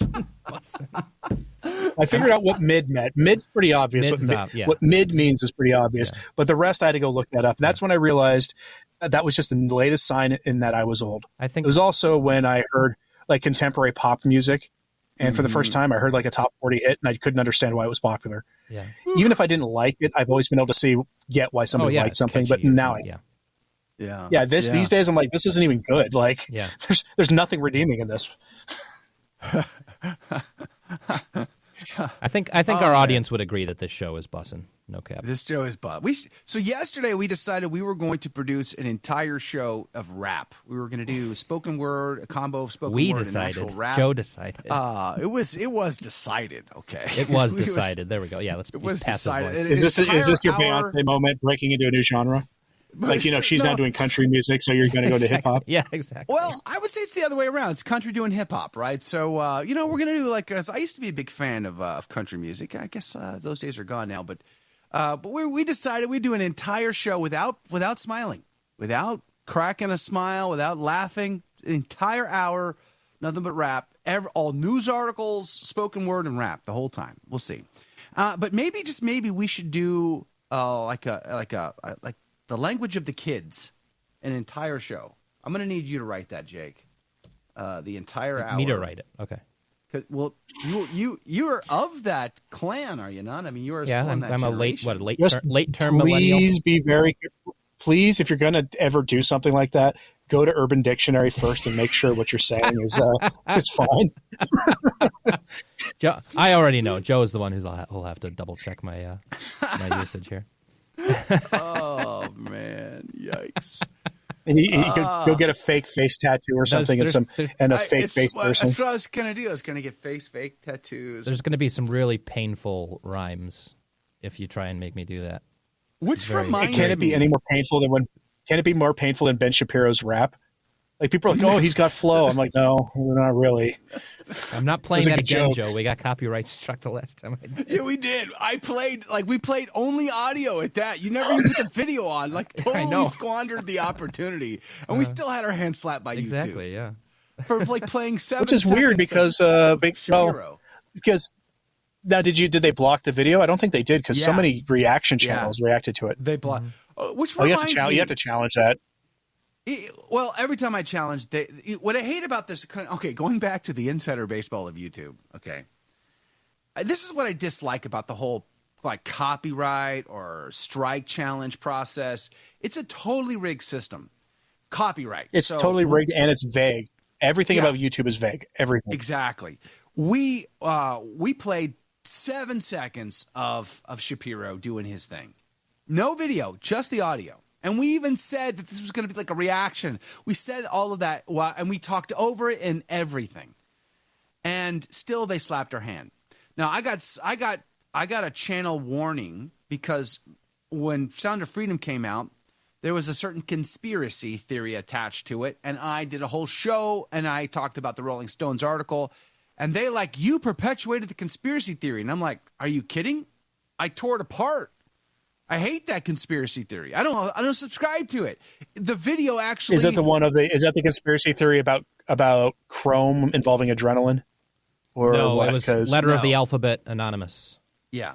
Oh, that one. Yes. Oh, I usually on YouTube refer to that as R-1 because you can't even say I'm going to queue up now. I mean, if you watch that video, which you can't now because they deleted it, but if you watch that video, I was totally debunking. I'm like, this information is true. It's not a conspiracy theory. This conspiracy theories are crazy. So when they said you can either take a community guidelines sensitivity class, or you can dispute the warning. I'm like, well, I'm not taking the class, so I disputed the warning. But in the dispute process, they don't allow you to state your case. So this is one of those things that for me to make my case. would- So you can only click a button. That's it. It's all you can do is okay, fine. We'll review it again. Don't worry. Oh, guess what? We're right. You're wrong. It's blocked. And from now on, your warning is permanent forever, and you can get channel strikes from here on out. My hope is that in the future, because it looks like this fall the Republicans are going to capture everything. If we're allowed, if everything goes the way we are told that things go, the only thing you can hope that they could do to social media would be to require transparency and clear, like, you broke this rule and here's where you broke it. Here's the rule, as part of due process. That's the only thing you can hope they do, including making up, cleaning up appeals and how they work and everything. Because there was a channel that I watch for like following the culture war kind of stuff, where they go in and talk about leaks from what's going on in Walt Disney, what's going on in that company, and the evils they're doing in the culture. And they woke up Monday morning to being demonetized, even though the guy there, I'm certain the guy who hosts that channel that I'm talking about is a Catholic, because sometimes he'll refer to things and he'll always use Catholic examples to help explain things, like how Walt Disney World was basically Vatican City in Florida. Right. And good times. Right. Yeah. And the guy was demonetized for no reason. And YouTube did remonetize him after basically a social media firestorm broke out on Twitter over it. But it took pressure because he posted the letter he got from YouTube, and it was just vague nonsense. Wow.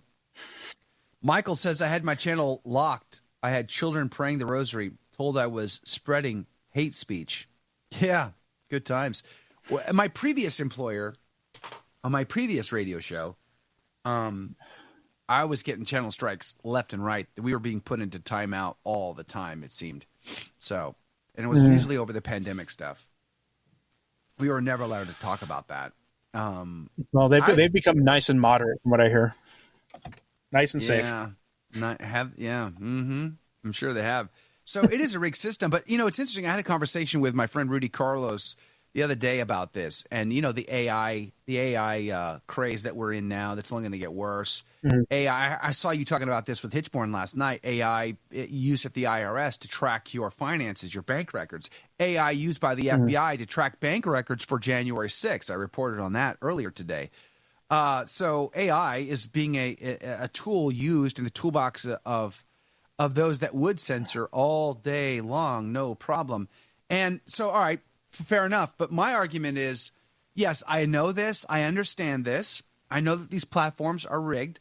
But at the same time, I believe that we should leverage these as Catholic evangelists for as long as we can until they kick us off. That's what St. Max Colbert did. St. Max Colbert had a printing press.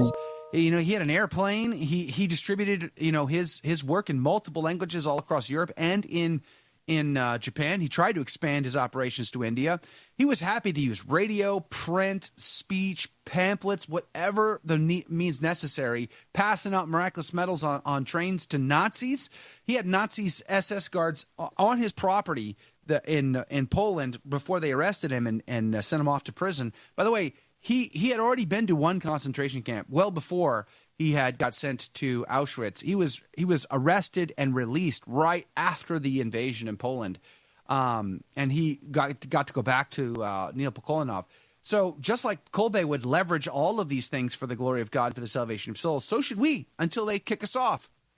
So and then the point being, we need an alternative distribution model that allows us to keep going after. That's what Kolbe did. He recruited when they canceled him from the paperboy system. They had all these kiosks and paperboys set up, but the locals thought he was competition, so they cut him off. They wouldn't allow him to have distribution. He simply built his own kiosks and recruited his own paperboys and did his own thing. Like, that's what we have to do. We need to be on YouTube for as long as we can, and then when they kick us off, we're going to have to get creative and do crafty other things. And if the other team can use AI to their advantage, then we ought to create our own versions that we can use to our advantage for as long as we can for the glory of God and for the salvation of souls. That's my thoughts. What are your thoughts, Dr. Stein? I think any technological tool that is available to us, we should be using. Because any technological tool is just a tool. It's how you use it that the morality comes in. I'm not a fan of AI sacred art because it's a contradiction in terms. Yes. Sacred art is sacred, at least because it's a human being connecting to God, and you don't do that with keystrokes typically, not in that way. But any tool available we should be using. And I think of any platform available that people are on, we should be using. I mirror my videos on Rumble, even though there's almost nobody there watching Catholic content. Yeah, me too. I don't even bother, to be honest. We do live stream there. We're there right now. That's very instant, but we don't upload anything to there. Yeah. It's not worth the extra time it takes to manage that process. It's a complete wasteland. Rumble is. Except for those in the chat. Let me just be clear. The chat has gotten. Well, the chat. that was my point. The chat has gotten busier in recent months. Yeah, and we are grateful that. But that's why we're still live streaming there, because there is a community that's growing there. So we are going to stay on the live stream. But as far as the uploads, I haven't even figured out how to live stream though. Too much work. Oh, really? Well, we'll help you do that. Maybe we can talk about that offline. We'll help get you up to speed on Rumble pretty quick. We have what was the cartoon? We have the expertise. We have the knowledge. That's $6 million, man. We can rebuild them. We have the technology. Or maybe I'm thinking of Bob the Builder. Can we do it? Yes, we can. I don't know. You know what technology I would love to see? Is this just between us? I don't want anybody to really hear me say this out loud. It's just us. This is super sneaky stuff. Okay, I don't want my Xi Jinping overlord advisor to hear me say this. But you know how in Shanghai 2 years ago, maybe it was about 2 years ago, they were protesting, and they were sharing information amongst the protesters. And then Xi called his buddy over in Silicon Valley at Apple and said, "Hey, man, can you cut them off, bro? I mean, we need you to be a team player here and cut them off." And Apple was like, "Yeah, Tim Cook's like, sure, I can do that, no problem. Here, I got an app. They're done." So, and it's fascinating. So this is the technology that they were using on Apple devices, and it also exists on Android. They learned because every Apple device has this built in, whether you want it to or not. You can't even turn it off. You walk into a room with other devices, it's automatically starting to talk to all the other devices in the room. There's no way to turn this off. It does it without your permission. These people know that. They learn to leverage that so they could walk into a room and they could send information over that network to everybody else in the room. It was super awesome until Tim Cook turned it off from headquarters.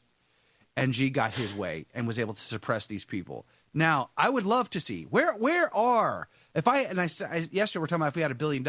If I was not Carl Schwab, but Soros, if I had Soros kind of money, I would most certainly leverage this technology. Where are the Catholic programmers, the Catholic developers who have the expertise, because I don't, to leverage this technology so that we could, as Catholic evangelists, walk into the Super Bowl, hit send on our phone, and every phone in the building gets a message from us. Exhorting them to guys, there's some of the early work for that already done. There's that Catholic alternative social media website, SP3RN. Yeah, I've been on it. I've been on it in the past. I've not been there in a long time, but I haven't been there in a while. There's also at least 2 attempts at a Catholic video hosting platform. No, I know, but that's not what I'm referring to. These are like sending text messages. But there are people who have these skills to do it, and they're behind those websites. I know. I've talked to both of those. App design isn't even that hard. Well, maybe you should have a conversation with them then and say, hey, look, how hard would it be to make this kind of an app? Well, I kind of have. I know that it's expensive, but I'm not against having an ad on the corner of a screen somewhere to pay for the cost, somebody can recoup the cost and then the maintenance cost of an app. As long as it's not trying to sell me Viagra or something. Well, this is my point: is there are very wealthy Catholics who would rather make sure that they have a legacy left behind with their name on the school building or the local Catholic Charities office or something like that. They want to be besties with the bishop downtown. But if you really want to take your money and have a great impact, invest your hard-earned resources into organizations that are moving the bloody needle. They're actually trying to convert people, bring them closer to the faith, and organizations like ours, the work of Dr. Stine and many others. We're not alone. Okay, there's a bunch. I'm not even trying to make myself out to be bigger than we are. We're not. But my point is, it is so hard to get folks of capacity to invest in organizations like ours and do these kinds of things. And if I had that kind of money, I most certainly I would have a guy on my staff whose job it is to be this kind of sneaky, to get me access to this technology, just like the Chinese did in Shanghai and were shut down. And then I would send out a team. I would have these people all over the world who would have an event selected on the same day, hopefully around the same time, has the most amount of people present, and they would all walk into those events, just like Al-Qaeda does when they go around shooting up places and bombing places. Let's leverage that for evangelization in the opposite sense, in the sense of not harming people, but doing good for people, walking into a arena, and then everybody at the same time hit and send, and then pow, hundreds of thousands of people get a message of evangelization all at the same time, and then we get shut down, but we at least did it once. One big, huge, massive splash. Could you imagine? That'd be an amazing thing to do, but literally there are no people of capacity out there who are willing to put their money behind projects like that, which means we have to go and ask for advertisers or sponsors or things like that, Patreons. The power of the widow's mite is the only reason why anything can happen anymore. And I'm not faulting it. I'm just saying that's the challenge we have in the media biz for Catholic evangelization. It's hard. And there is a lot left on the table. And I guarantee it's not the same for the other side of that coin, right? The actors that will be on Team Antichrist, they are going to leverage this all day long, and they're going to have all the resources they need to do what they need to do. By the way, Divine Intervention Ontario is back. Good morning to you. Glad you're here. Praise be to God. Mac asks, is there a traditional Catholic app on the same level of popularity as Hallow yet? No. But I will say that we are in discussions with a developer here at the Station of the Cross, and this was definitely part of that conversation. This is going to be a major investment for our apostolate if we can pull it off. To have an app that for our apostolate, for our media apostolate, so radio, video, podcasting, etc., but that is intuitive, is beautiful, is elegant, as say like the Hallow is, but only more Orthodox and faithful Catholic.